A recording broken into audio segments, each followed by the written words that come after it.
Hello and welcome to Bleed Advertising with me, Ryan Whyte. I'm a freelance graphic designer and I'm joined as always by Jacque Moodley. He is a permanent art director. What up? What up? What up? Bre, bre, bre. It's my new thing for Yeah, 2023. just Gunshots. Gunshot. Uzis, Gunshot. Uzis. Little Um, Uzi. yeah, I have been playing a bit of GTA, so yeah, I'm in that vibe. So yeah, You need to get on the Last of Us hustle, bro. I've been saying. Last of Us, killing zombies, bro. But it's the story. The storyline, I was actually saying this yesterday. The storyline's so good that killing zombies is just like feels like the side mission, but the story just like really gets you in it, man. Like it's such a great story. Even Last of Us 1. Last of Us 1 story was great. Last of Us 2, though, they came with the heat. Yeah, You need to get on, bro. you're actually Season facing humans more than the zombies. And they're more terrifying, which I always thought was clever. I always thought that they Yeah, made humans scarier yeah, than fungal infected yeah. corpses, you know? Episode 3 coming out in 48 hours. Can't wait to check it out. Can't wait, bro. Shout out to HBO. It is Yeah, HBO, right? HBO. No, HBO. Home Box The best. Office. Today's episode is sponsored by Home Box Office. Not. Home box, yeah. One day. so One day we'll so sponsor. We'll yeah, look yeah. back and be like, remember the time we pretended that we got it sponsored by HBO? Look at us now, getting a cease and desist from HBO. We're making shows through HBO. Yeah, Shows exactly. before hoes, bro. That's what I always say. Exactly. Shows Good old before hoes. I wish we could talk about zombies for an hour, but we've actually got some very pressing matters to talk about today on the show. bro. The pressing matters of the A to Z of advertising. Because yeah, last week we got up to what was it? G, graphic designer. No, we got further than G, surely. I don't know, bro. I've not seen the episode yet. Oh, snap. Snap a do. Well, maybe you can talk while I try and find my script. Just say Graphic some quick. designer H would be. I think graphic designer is where we stopped because I thought it was something group head or something, but it's actually graphic designer H could be the head. Okay, here we go. I got it. No, we had H's for hipster, which we Uh, delved into. Then we had I's for IT, and then J's for job bag, and then we are finally on K. What is K for? there's a song by a French artist, and but it goes like this. And I always thought he said kaleidoscope. So is it kaleidoscope? I thought it was No, kaleidoscope. it I isn't don't know. kaleidoscope, but kaleidoscope could tie in with another one of our letters, which we haven't got onto yet. But K is for Kool-Aid, bro. Oh, brand name TM trademark. Trademark Kool-Aid. Love this term Kool-Aid. Why don't you explain it? Okay, so Kool-Aid is obviously a famous drink. I'm not sure where it originated from, but America. Americans seem to drink a lot of Kool-Aid, both figuratively and also literally. But it was popularized, the term drinking the Kool-Aid was popularized by, I think it was Jim Jones, who was this charismatic cult leader. Oh, not that.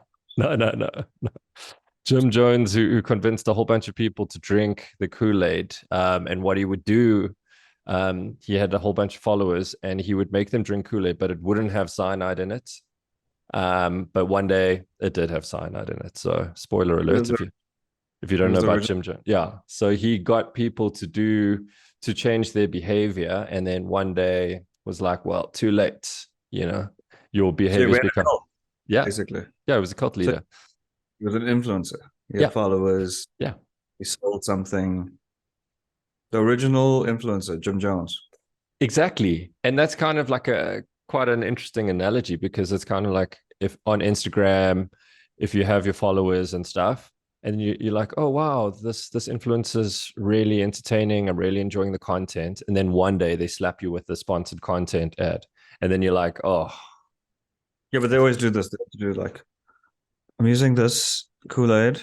Make sure you use it because obviously the camera yeah, has to focus. yeah, Using this, so put this about 3 drops in your water yeah. and After like 4 minutes, you'll feel a little bit faint. Don't worry, sit down, breathe in, and then out. Exactly. But I Um, mean, yeah. So I mean, I follow a bunch of people on Instagram and I really enjoy the content. And then it's kind of like one day you'll see a video start the way they've started most of the other videos, and you're like, wow, this is going to be really interesting. And all of a mm, sudden there's a pack shot that just appears on the screen.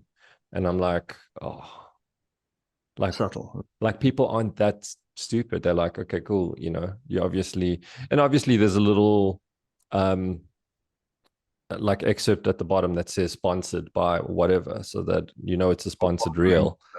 But still, I don't know how I feel about it, man. Like, anyways. I was on Instagram this morning actually, and I saw a reel by Nadia Jafta, and she's got like a video where she's got like a Huawei phone, but she keeps dropping it. But it was so well shot. I was like, she probably did it for like, I don't know how much Nadia Jafta gets paid, probably like 20K or something, maybe more. But it was so, like so well designed, and obviously she's great to look at. And I was just like, for agencies to do that, shoot that, brief a director, go to post prod, whatever, that's like a 3 month thing. She probably shot that in 3 hours, edited, stuck the Huawei logo at the end in the center. And I was like, sorry, I'm getting very off the topic, but like, I mean, like influencers, man, some of them are nonsense, but some of them do like a pretty good job. And we must actually chat to one. Maybe we must get like an influencer on the show That sounds good. because advertising, but it's a different like avenue of advertising, you know? Chat to maybe Steven Chanel. Maybe we can get Anyway, Easy Moolah on the show. well, he's a hard guy to get a hold of, bro. I sent him my $500. Yeah. I have back. He's changed his number. Obviously, the subscriber's not available. It says the emails keep bouncing back. I don't know, bro. He's a busy guy. He's not Is a bit scamming you. He's not scamming you. He's just really okay, bro. busy. Turn my 4 into 40. You know what I mean? Yeah. So we've actually already passed I. So maybe I is for influencer. So that's a double up on illustrator/influencer. But Right back on. to back to K for Kool-Aid. So yeah, corporate culture basically. That's the analogy. So it's like corporate culture. It's kind of like, okay, we're going on this team building thing and we've got values, and you get on board with that whole thing. And then it's kind of like when it comes to, asking for a salary increase, it's like, oh, well, have you lived your brand values and stuff? So it's a little bit of a tool. So if you drink the Kool-Aid and you do well, you can work your way up. But if you don't drink the Kool-Aid properly, then when it comes time to salary reviews and Yeah. assessments, then it's kind of like, okay, well, you better go drink some more Kool-Aid and show that you're a true follower. So that's kind of what Kool-Aid is, bro. And I think it's still prevalent in today's world in advertising and other industries. I think I've always kept it real, which people love to say. But I think that shot me in the foot a little bit. I think I should have pretended from a very early on stage of my career just to like pretend to drink the Kool-Aid. Sometimes you can, when like a guy buys you, if you're a girl, or I don't know, maybe girls buy guys shots these days. I haven't been out to the clubs in a while. But anyways, when you're out in the club and the groove is going, and then like a guy, I'm a girl in this scenario, buys you a shot and you go, oh thanks, it's so lovely, whatever. And then you go, yeah, I mean, or you like pretend to drink it Yes. out, or you like spit it into something else. Do that. Pretend to care about the Kool-Aid, I think is a good way. Sorry, I think load shedding's happening. Yes, at 10. So I think Kool-Aid is a way of a company sort of yeah, cultivizing word, making the agency like a cult. We had one ECD once that he tried to organize a pajama party at work on like a Friday night, so everybody had to come dressed in the pajamas, obviously because he was a pervert. But like this guy's got he's really trying to establish a culture of just like craziness, and this was like 2010. It wasn't even like Mm. 96. Like you could pull that shit off in 96 before people were woke. They're not gonna have a pajama party in like 2010. You know what I mean? Mm. Like And that's the crazy side of Kool-Aid. But some Kool-Aid is good, man. There's a company I worked for where their whole motto was like, don't be cuck, be lekker. And I always liked that. I thought that that's Kool-Aid and it's brand values, but it wasn't like a hard thing to live by. It was just like be helpful. And they had a company culture where everyone was kind of helpful. And if you were struggling, somebody would jump on your project or whatever. And I think some of that stuff is necessary. I think some of it goes to the extreme, like pajama parties, but I think sometimes a company with like a vision. A good example I'll give you is like I read a book called Made to Stick. I don't know who it's by because I remember titles and not authors, but it's all about like giving people like a very simple idea to work towards, right? So when one of the presidents said, we'll have a man on the moon by like 67, right? This was like in 1965. So like for 2 years, everybody's like, we're getting a man on the moon. I don't have the dates right. Another example was like the guy who was the head of design at Sony back in the day was like, oh, I want to put a hi-fi, and he showed everyone the hi-fi, like the Sony hi-fi. I want to put it in someone's pocket, and I want it to be this big. And he walked around with a piece of wood that fit in his pocket, and was like, I want to put a hi-fi in this. And they made the Walkman, which was, next to the PlayStation, probably their best thing. So I think that's still Kool-Aid-y, but it's Yes. like a good Kool-Aid. It's like let's get everyone on the same page. Let's work towards a goal. A soccer team's trying to win the World Cup, right? Like I'm sure they talk about it all the day. Like we need to win the World Cup. We need to win the Cup. It's. I think Kool-Aid pushes you to places. Maybe Kool-Aid is the wrong word, but like brand values or core values or whatever. I don't think they're completely bad. I just think some companies use them in a bad way, like to kill people in terms of the or like to like yeah, when it's time for salary discussion, they go, Mm, yeah, but you didn't live out these three values, which mm. makes you a whatever employee. So fuck, you're not gonna increase. But I Yeah. mean, agencies don't give increases, bro, unless you leave. That's the only way to get increase. Let's just not bullshit each other. Just lay it out If you there. want to get increase, get an offer. um, That's so for K. We should be like Sesame Street or like, okay, and that's K. Get an offer. Anyways, for our international listeners, don't be cuck, be lacquer. What does that mean for our international listeners out there? don't be well. Kak is Afrikaans for manure or shit, and lekker is nice. So don't be a shit person. Be a nice person. Yeah, very simple. And I know I go on about Kool-Aid a lot, but and I get what you're saying. There's two sides to it. I like culture when it's natural, when it's kind of like someone starts an initiative and people it resonates with the people working at a particular agency, and it's kind of like self-started and people run with it, and then it becomes a bigger thing, and it's not used as a tool to kind of leverage like I said before, the example of salary negotiations and stuff. And like I don't want to make it sound like this devious thing, but I also want to kind of identify it as a tool that is used. And I'm not saying anything's wrong with it either. You do. I've never been on the other side where I've had to rally the troops, so I don't know what is effective, what isn't effective.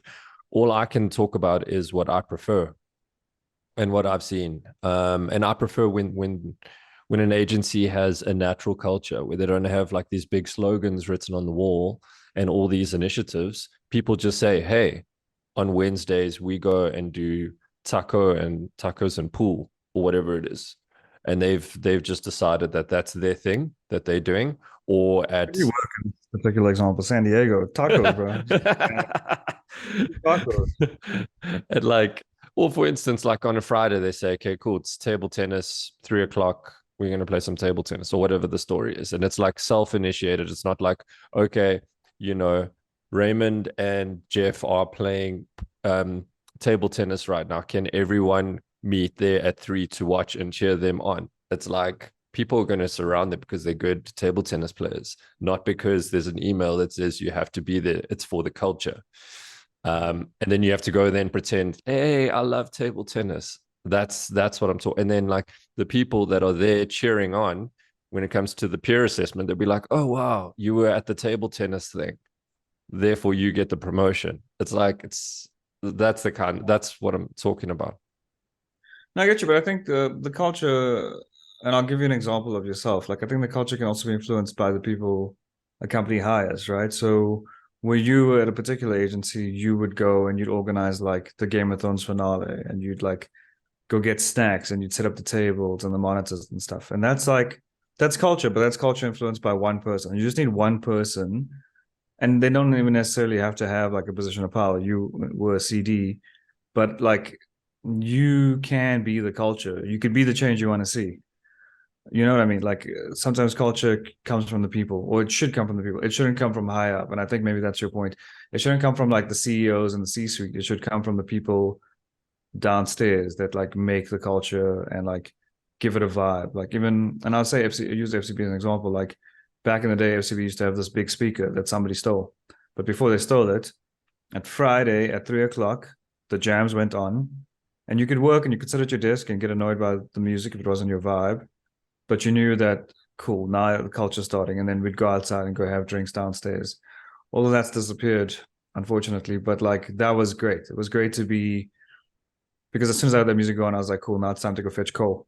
Uh, but that's still something, you know, like TJ would get the speaker, he'd put his music on, and it become like a thing. And then FCB became like a great place to work with, because on Fridays, you know, the speaker went on, we all went outside and had a drink. You would chat to Brett Morris and not know it was Brett Morris, stuff like that. And yeah, man, I think culture comes from not the creators, but culture comes from the staff and the people in there. It shouldn't be dictated by the heads of state. Well, Anyway, completely. I mean, yeah, the last thing I'll say on it before we move on to the next letter was, I mean, there's companies that make money off of instilling brand culture, and that's counter to what it should be for me. They get paid like good money to come and say, okay, what kinds of people do you live there? Um, what kinds of people work there? They do all yeah, this analysis, and then they figure out things that they will like, instead of, you know, the actual people that are working there saying, hey, this is what we enjoy doing. So they create a strategy on these people, and they create a whole program on how to improve culture, and it's got metrics, it's got all these sorts of crazy things, and it's like, okay, do you know what I mean? It's like, why have you outsourced this? Why can't we do it in-house? And why can't you use some of that money that you're paying that company for increases or bonuses, for instance? So that's what I was gonna say. that's the bone That's a of way. contention. Yeah. Yeah, that's a way to waste money. I hate when an agency like they'll like make the place look cooler, and they'll put in like new soccer tables, and they'll paint things, and they'll put in cool graphics, and they'll get like guys to come illustrate the walls, and you're like, oh, that's 50 grand gone, and that could Christmas bonus or something, or just something like give each person like 2K. 2K can go a long way in December, bro. I remember I worked at another company, and we used to get 2K like vouchers for, you know, a major retailer, like a grocery store. Boy, that 2K in January was like heaven sent, because that would carry you through. Like that 2K was like everything, you know. Yeah. And you could get like, I think I bought a washing machine. I think the one December they gave us like a 2K voucher for the store. And I think the washing machine that I still use to this day was from that voucher. It was like 2K was like life changing. And now, but instead, you know, sometimes companies go and paint the walls and hire cool installation artists, and you're like, who the fuck is this for? Who is this for now? And to your point earlier, not that there's anything wrong with that, but get an illustrator from within the agency, pay I'll give them, them. they'll hire a bunch of their buddies, and then it's more authentic, because it's like, oh, okay, cool, who painted that mural? It's actually someone from within the agency and a bunch of his graffiti mates.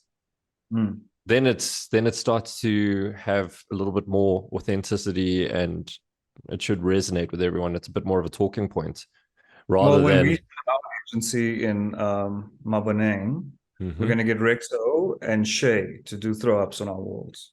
Well, I mean, Because our agency already exists, bro. It's online, bro. We've gone to the metaverse. in the heart. It's in the meta. Actually, that would be cool. We should do like brainstorms in our agency in the metaverse. We should do next episode. I'm joking. Maybe episode season 5 if we ever get there. The metaverse. Okay. I, th- Strategy. I think that sums up K. Jeez. Only 60 more than I don't know. I still struggle with the alphabet. Like I still have to go. If they go like, oh, what is Q? I have to go A B C D E F G H I J K. I'm not good at like Alameno P. Elemento. Yeah. I'm in my P. So Elemento. so we're just about to start Alameno P. So the next letter is L For loser. for the Sesame Street people. L. Soy Dora. Yeah. I don't know what L is in Spanish, but 2 J's make an L, right? Paye. Paye. 2 L's make a yeah. Right? In Welsh. It's paella. Oh, paella. But in Welsh, it makes it like a sound. Yeah. Welsh is the weirdest language. Shout out to all our Welsh listeners. Llandudno. I never know how to pronounce it. Llandudno. I don't know what you even say now. It's just a place. It's a place in Wales and a beach in Durban. A beach in Durban. Yeah. Llandudno. Colonization is such a weird thing because in Durban there's like not Durban, sorry, Cape Town. Okay, but in Durban there's like a Scottish place. It's like something Edinburgh or something. And I was just like, how is it? And they're like, no, they just had Scottish settlers here. And I was like, Scottish people in Durban. What a weird thing. Yeah, there's a whole section. Scottborough, there's a whole bunch of places in Durban. Is it called Scottish people were there? I have no idea. Let's do some research. I know in Argentina there's like a German city. It's like the architecture is German, the names of the town is German. Because apparently after the war, a lot of Germans went, including Hitler, to Argentina. Oh wow! Allegedly, he was alive. He's probably dead now. Probably just like shot himself. I would have, because I mean, imagine being the most hated man on the planet. Yeah, surely something's got to mess with your psyche. Like, I mean, if he's still alive, running around, like he is in tune with his like inner core. Like that guy did what he did, and then still like lead a normal life. My man is. He's strong, bro. He's strong-willed. Can you imagine Hitler alive in this day and age doing what he was doing back then with social media? No, I'm saying with social media. It would be like, people are going to hate me, but I mean, like Trump wasn't different, right? Like someone with like crazy ideas. Don't give the wrong guy power. Don't give the loudest guy in the room the mic. Do you know what I mean? They're going to say crazy, like you and I with these 2 mics are a problem. We're pushing our Kool-Aid all over the social media. Yeah. And we were trying to like, if we had an agenda, we were trying to get billions and trillions and just kill a few people we didn't like. Like, I really hate Scottish people. Yeah. I mean, I do have an agenda, but it doesn't have anything to do with listeners out there. For me, I just want to waste 2 hours of your day on a Saturday morning. Brings me joy. No, I appreciate that. Downstairs starving. Hungry, yeah, but I'm here making podcasts for our listeners. How many listeners have you got? 23. Cole loves to give me an update on how many listeners I have, like on Spotify and stuff. Like, Dad, you've gone down to 8. You should probably release more music. I'm like, okay, cool. And then like the next day I'll check in 10. Well done, Dad. You can do better. I'm like, okay. He's like your record producer, bro. He's like your label manager. He's my A&R, whatever. He's like, so I did this open verse challenge. So this has nothing to do with what we're talking about, but I did this open verse challenge with Russ because he likes Russ. It's like, Dad, you should do a song with Russ. So then Russ put up an open verse challenge for, he's got a song called Put You On Game. So I did one the other day. He watched the video. I was like, I don't think Russ will like this. Okay, but Russ isn't gonna like this. I was like, okay, cool. He's got short to the point, like stabs, eh? Cool. Yeah, but he should be a CD. He'd make a great CD one day. I hope he doesn't do advertising. I hope he's smart. But if he does, he'd be like the best CD. Be like, no, this idea shit. Just go do better. He'll just like chuck you out of his office. I miss Russ won't offices. like this. Russ won't like this. Yeah, Russ is like the ECD. Russ won't. Imagine if advertising was like a music agent and like all the interns were like up and coming artists, like unsigned artists, and then like I don't know, Ed Sheeran would be like in the C-suite, and Ed Sheeran and Drake like say, this guy's got potential. This Jacque guy, let's give him this beat, which is like a brief, and then he has to work on it. Let's see what verse he comes up. When your verse is shit, they're like, nah, fuck you, you fired. That's that's the music industry, but in advertising ways, I like it. Yeah. Yeah. Yeah, here's a good beat, and then Karen comes to you. Our traffic lady, Karen comes to you. We got this from Hit Boy. It's like a beat. You can use this beat, or we've also got this beat from like I don't know DJ Premier. So you choose Yeah. one of the beats, and then you go like and record a verse, and they go like review. Everyone sits around the table and they listen to your verse. Exactly. So I don't know. They crumple up your like verse and go back and Then rewrite. there's a debrief, your revisions. Hear the revisions. Go. I've songs at work, and I've had reviews on my music and my lyrics, and they're like, "Man, go rewrite this." And you're like, none of you guys have written a song before, but no, this music should go back. I'm like, oh, okay. Do you just walk away from it? Fun times, bro. I keep coming back. Keep coming back for Like, more. music, you can just keep making. I'm like, okay, it's different though. But I'm not getting paid as a musician or like getting paid as a writer. I'm an art director writing songs. But Yeah, I love this advertising, man. So L is for love or Oh, label. really? L is for love or label. No, it's for none of those things. For what L is for? L is for lying, bro. Oh, like matches. Not lighting, lying. I said lie-in, like lie-in matches. No, lying.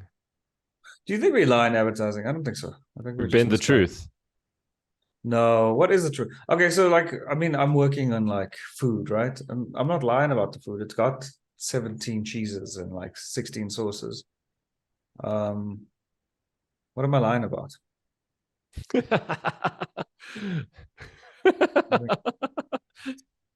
No, yeah, okay, explain your lying theory.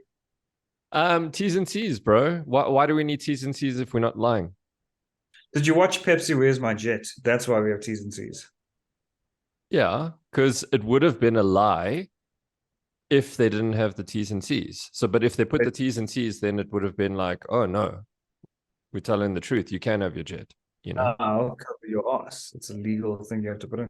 Because you could say this meal is this price. If someone gets there and pays like a cent more, they can sue your ass. Yeah. And they can go. But look at this TV advert. It said $79.90 with a free Coke. I didn't get a free Coke. I got a Sprite. Sued. Yeah. T's and C's, T's and C's, man. They it's not lines to protect the client or protect the. Yeah. At the end of the day, we have to have the client's best interest at heart. That's how we make our coin. So yeah, I think you make a good point. I think over the years, maybe the last 30, 40, 50 years, it's gradually become, I think they've clamped down on the claims that companies are allowed to make through advertising. Yeah. So maybe back in the day, we could get away with exaggeration. So not necessarily a lie, but it's kind of like, the Black Cat peanut butter ad. It's like Black Cat, black belt, and then he beats up the kid after eating peanut butter. And it's this wimpy kid that beats up the strong guy after he eats like a peanut butter sandwich. And I don't know if you can make those kind of claims anymore, I don't know. It's like, and also you don't want to go like stunts were performed by professionals. Do not attempt this at home. Black Cat will not give you superhuman strength, but it is a good meal replacement, although it does contain this much fat and this much salt and this much oil and this much whatever. So it'd be like a big display. Yeah. You could still do it, but then you have to like overly explain why this is just a concept. But then people will say, oh, you're promoting child violence now. It's like. Let me tell you the most depressing thing that happened to me recently. So I was watching a focus group. So I wasn't even in the focus group. I was like it was voyeuristic, and I wasn't even like in the room. I was like watching it on Zoom. So somebody put a camera and zoomed Mm. focus group.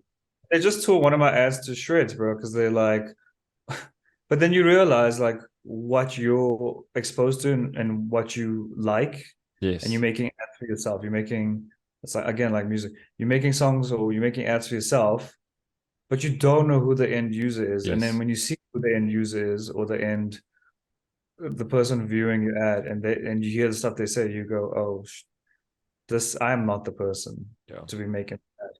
So like I'll give you an example. One of the ads we made is like a person, but it's split into three. It's like three different personalities, right? Because obviously, depending on the time of the month or whatever, you like more budget conscious, or when you it's a 25th, you want to spend big. When it's a 24th, you're like scraping. You know what I mean? Yeah. So it's kind of like using that insight, which I thought was quite clever.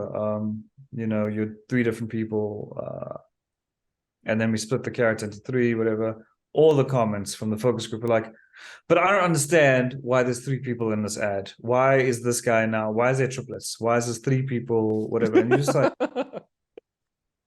but the voiceover tells you there's this type of person, there's this type of person. And they're like, no, no, no. Why is there three people? It's very confusing. I don't like it. And that's it. They don't like the ad because they were confused. Because they just don't understand. It's not like super linear, and it's not like Literal. A then A happens to B happens to, and results in C. They just go, why is there like this concept?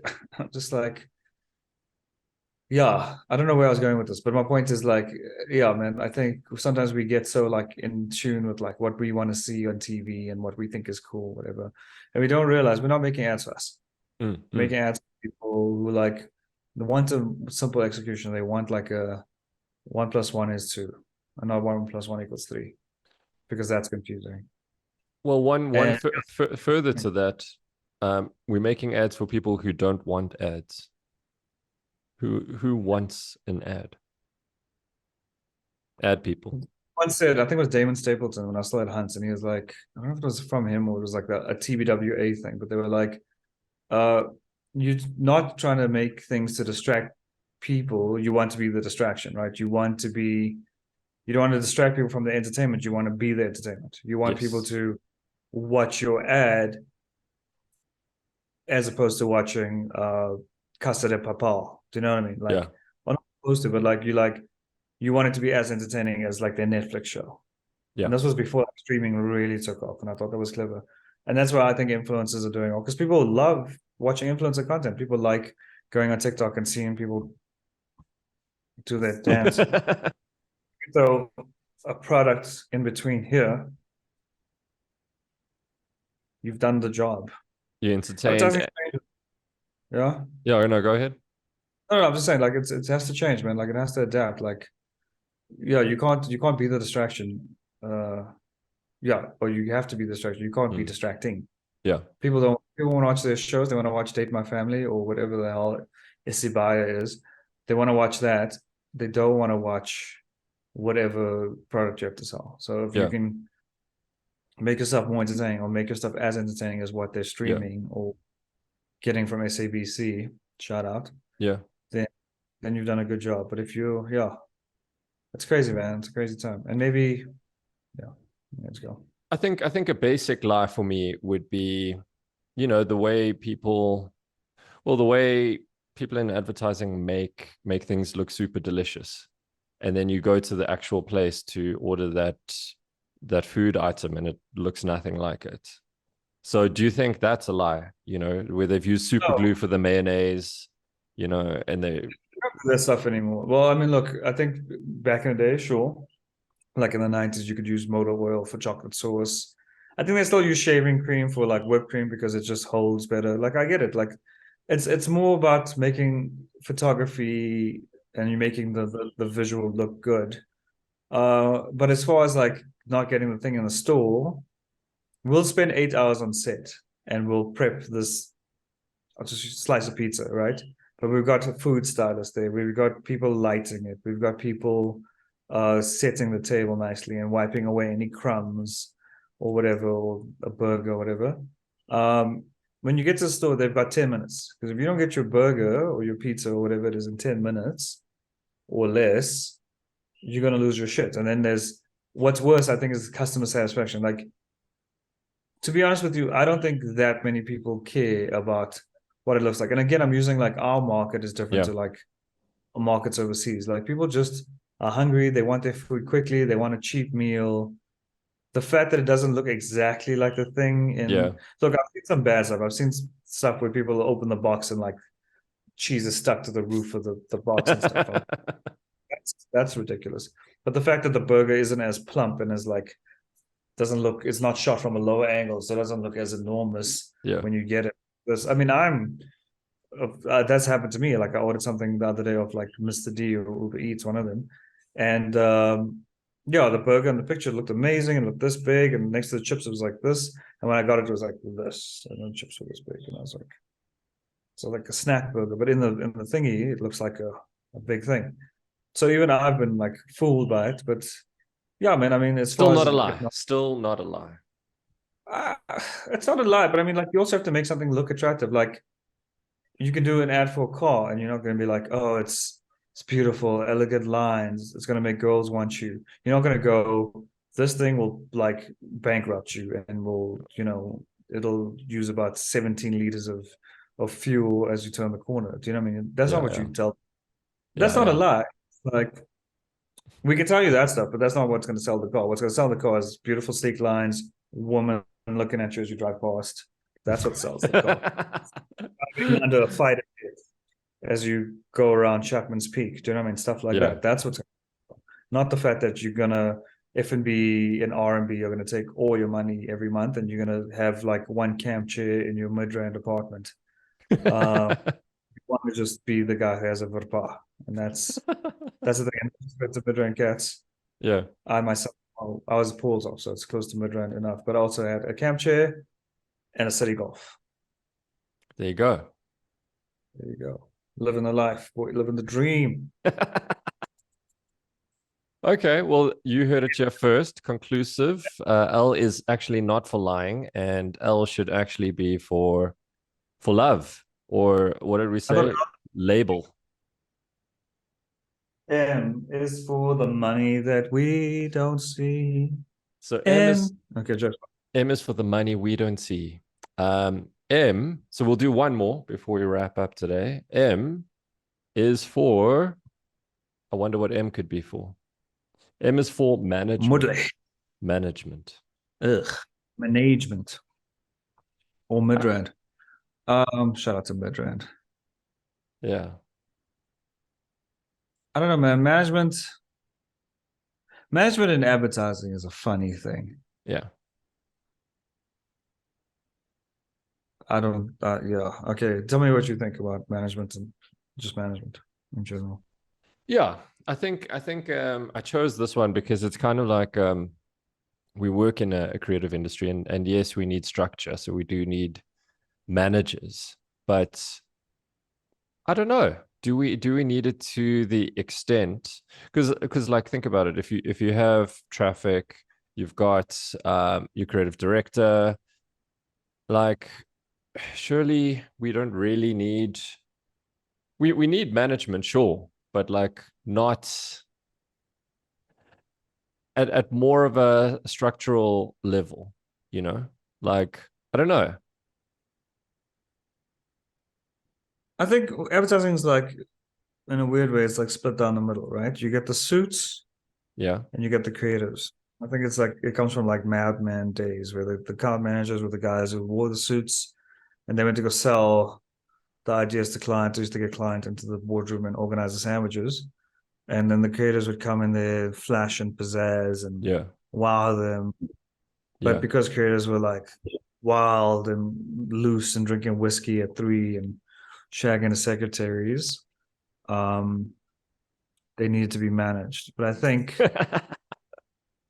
everyone's adults, man, and like I think you should have a CD because that will like influence like the decisions made, and they will establish like a rapport with clients, which to be fair, account management should do, but sometimes the CDs or whatever take on that role. Um, So they become the managers, which I think if you're at CD level, that is a management role effectively. Yeah. And then ECD kind of manage, I don't ECDs manage the CDs and manage like, I think they're more in tune with what the agency has to produce Yeah. and whether they're on whatever. Is the gun report still a thing? Are Yeah. they still on like the short lists, and are they still Yes. on the creative rank scales and shit like that? So they're more worried about like the output of the creative department. Yeah. Like the management side, I think like with account managers, they like, I'm shitting on account managers. We need to get a account manager on the show again. I know Donna was one, but she's client now. I was gonna say is, yeah, I mean the management side of things, like we don't really need managing, man. We need reviews and we need realistic timelines. I don't think you Yeah. need someone hovering over you, telling you like, oh, you need to do this quickly and you need to do this now and we need this and this. But that's not conducive to like great creative. Just give us a realistic deadline and give us like some room Mm. to play. At the end of the day, this is supposed to be a fun job. It's supposed to be a job that you can go a little crazy and like think of crazy ideas. And Yeah. then, I mean, I still I get think, pulled in when I'm trying to make an idea, and they're like, "Yeah, but we yeah. already proved this thing. God, now make this thing better and change it." I'm like, "But what am I doing here if I'm not making something better? Like, why? What's the point? What's the point of not trying to make great creative? And as opposed to, you can meet a deadline with a shit idea, or you can push the deadline out a little bit so we can make something better." But they don't want to hear that. Now it's so like suit focused and like meeting expectations that like creative suffers and budgets don't allow for great creative and all that stuff. I sound like I'm bitching, but I am a little bit. It's just like, I don't know, man. Yeah, maybe I'm in a bad place. But No, basically, I think, management, yeah, yeah. management is necessary, but like management should help. Okay, here's where I stand on this. Management should help the creative. Management should guide the creative, and if creative needs more time, management should manage that and Yeah. manage expectations of the client and manage expectations of the Yeah. client service. Because what good managers do is make the best work ultimately, and that's by Yeah. managing everyone's expectations and everyone's Yeah. time stuff. And that's a good manager. And maybe that's just a traffic job, and all we need is traffic and creative. But No, I mean, I think there is a place for management. I think what's interesting about management is, um, if you ever wanted to be a CD, or for me, I never really looked at the management side of things. I always looked at it as a thing of like, okay, cool, there's young creatives. I just need to guide them. I never thought of it as like, oh, I actually need to manage these people and kind of make sure they're on track with their deadlines and that kind of thing. So that's why I think it's interesting. It's like I never thought of a creative director as a manager, but yeah, in essence, that is a large portion of what they do. Same with group heads and stuff. It's a management position. It's not it's less creative, in some ways, in some aspects. yeah, it is. But I think it's managing. I think I like it. I like the idea of like, because at a certain point, and like maybe this is like blasphemy to say or whatever, right? But at a certain point, I think as you move up the ladder, um, and as you get older, just in general, like in creative space, you get a little bit less relevant, right? Now to come up with ideas, and you know what a good idea looks like, whatever. But your ideas maybe become stale, and maybe that's just me, and maybe I'm just jaded. But like I think you should create a space for the younger guys, and maybe it comes back to culture. You create a space for the younger guys to like go crazy, and all you need to do is just like rein them in a little bit. Like, okay, maybe this is too crazy. Maybe we can't have, for lack of a better term, short people like riding a Yeah, cow or bull, because it's a little bit crazy and it's funny, but like, clients aren't going to like that. You have enough like knowledge to go, clients probably their values don't align up it's with not very the tasteful. Yeah, some tasteful, whatever. Like you might offend people, whatever. And then they go, okay. So you're just kind of like creating the little barriers for them to work within. And like just like mm, sort of like, maybe hurting is the wrong analogy, but like here's the barriers. You got, okay, yeah, just stay away from, stay away from it. But you're creating this little space for them to like work in, and then work towards the common shared goal of great creative. yeah, Um, but yeah, I think that's what a good manager is. I'm thinking, I'm trying to think of like the best CDs and managers I had. Like I had one CD was very tough on me, um, in terms of like the craft and stuff. And she, Fiona, not a bad thing, I'm going to say. Uh, but she was so good because all she wanted to do is make her creatives better. And like, if your like thickness of the strokes on like something you illustrated was like off slightly, she would see it from a mile away. She'd Yeah. go 0.75 and that's one. You can see the thickness. Your Yeah. thickness isn't consistent. And you just be like, Mm. shit. I didn't even like look at that. I just drew this thing and I tried to put like all these like icons together. And she's like, the Yeah. thickness is different. This is different, whatever. And I think that's such good management. I think that's, yeah, it's obviously like making sure creators, whatever, but she just wants to make the creative better, but by making the creative better. Yeah. So yeah, Do you, man. do you think there's any merit in maybe introducing a module in the syllabus of like these advertising schools um, on management, and to kind of basically say to the creatives like, cool, we're in this business to be creative and create ads and write awesome copy and awesome, radio ads and scripts and things. But at some stage, you guys are going to have to become a little bit more on the corporate side and actually manage and sit with clients and stuff. And here's a module that just gives you the basics on how to do that. I think it's interesting, man. I think it's not. I don't think it's a bad idea. I think you should structure advertising schools. Yeah, I'm changing the game.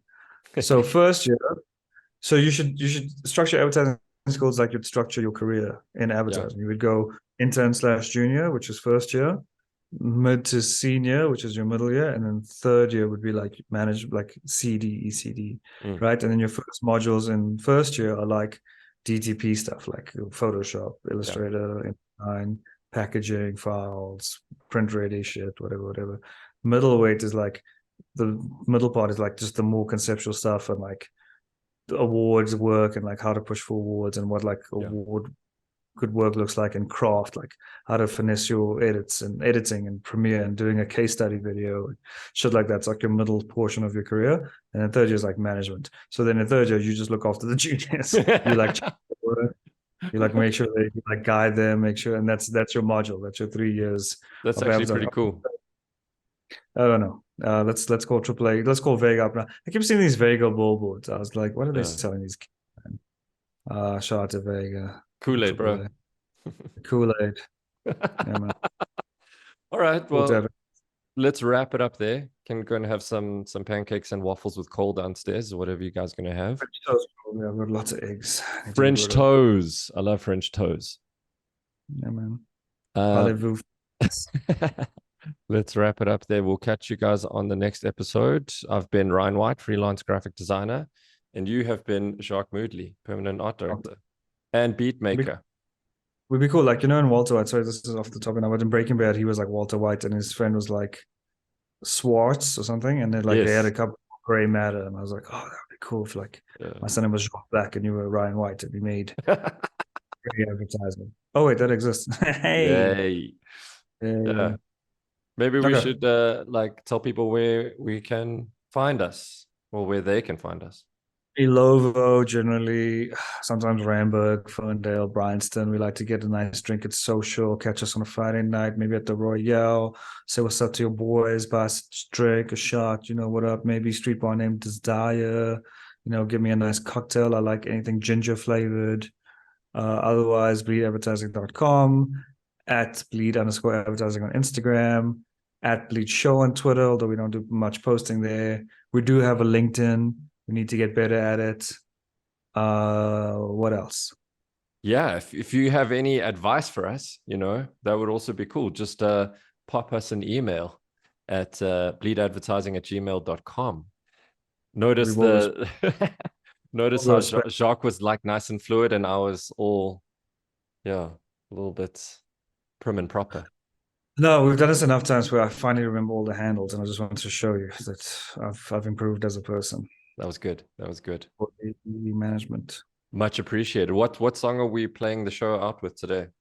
Let's do. Oh, I got a new album out, Balaclavas and Lingerie with Inspector Gadget. So when people play the title track, balaclavas and lingerie from that. Boom. Hey yo, Falco, you didn't have to do him like this though.